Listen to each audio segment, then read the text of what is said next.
चोर ब्राह्मण और ब्रह्म राक्षस की कहानी। एक छोटे से गांव में जो कठिन पहाड़ियों और बिस्फिसाने जंगलों के बीच में बसा था, वहाँ एक विनम्र ब्राह्मण राघव नाम व्यक्ति रहता था। वह गहरी भक्ति के आदमी थे, जिन्हें उनकी महानता और ज्ञान की वजह से जाना जाता था।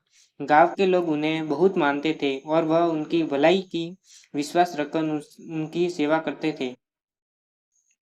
लेकिन किस्मत के अपने तरीके होते हैं और कभी-कभी ये पवित्र आत्माओं को अपने सबसे अंधेरे परीक्षणों में ले जाता है। एक दुर्भाग्यपूर्ण रात को एक बदनाम चोर केशव ने अपने अपराधों के लिए उस गांव में प्रवेश किया। उसका लक्ष्य था केवल ब्राह्मण के निवास स्थल पर ही उसे वही रहस्यमय खजाना छुपे होने का संकेत मिला था।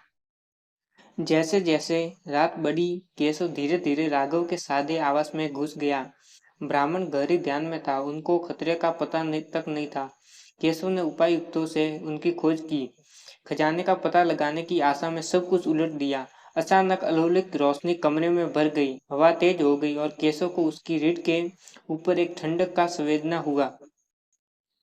एक धार ढीला आकृति पर केशव की नजर पड़ी। यह एक ब्रह्म राक्षस था। ब्रह्म राक्षस दुष्टता के साथ नहीं बल्कि न्याय की हिफाजत करने का संकल्प लेने वाला मूर्ख मानव। ब्रह्म राक्षस की आवाज गूंजी, तुम इस पवित्र स्थल की शांति को बाधित करने का साहस करते हो।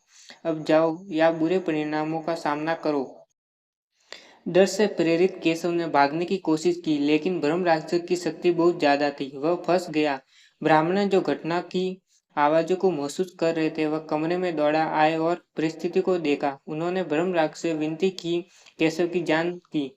ब्रह्म राक्षस ने उसे बख्शा, पर एक ही शर्त पर, उसको अपराध की जिंदगी को छोड़कर धर्म के मार्ग को अपना दिल देना होगा। इस दूसरे मौके की इस प्रार्थना को देखकर केशव ने वायदा किया कि उसके तरीकों को सुधारने का प्रयास करेगा। राघव हमेशा दयालु आत्मा ने केशव को अपनी साया में लिया। समय के साथ केशव बदल गया। उसने ब्राह्मण के शिष्य के रूप में जीवन जिया, करुणा और विनम्रता और भक्ति की दिशा में आगे बढ़ा। सालों बीत गए और एक बार बार बार आपराधिक चोर एक आशा की किरण बन गया। दयालुता और ज्ञान का प्रसार करता गया।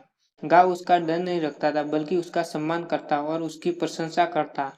ब्रह्म राक्षस अपने कर्तव्य को पूरा कर चुका था और गायब हो गया, एक गांव को छोड़कर जिसे पुनर्दान की शक्ति ने आशीर्वाद किया।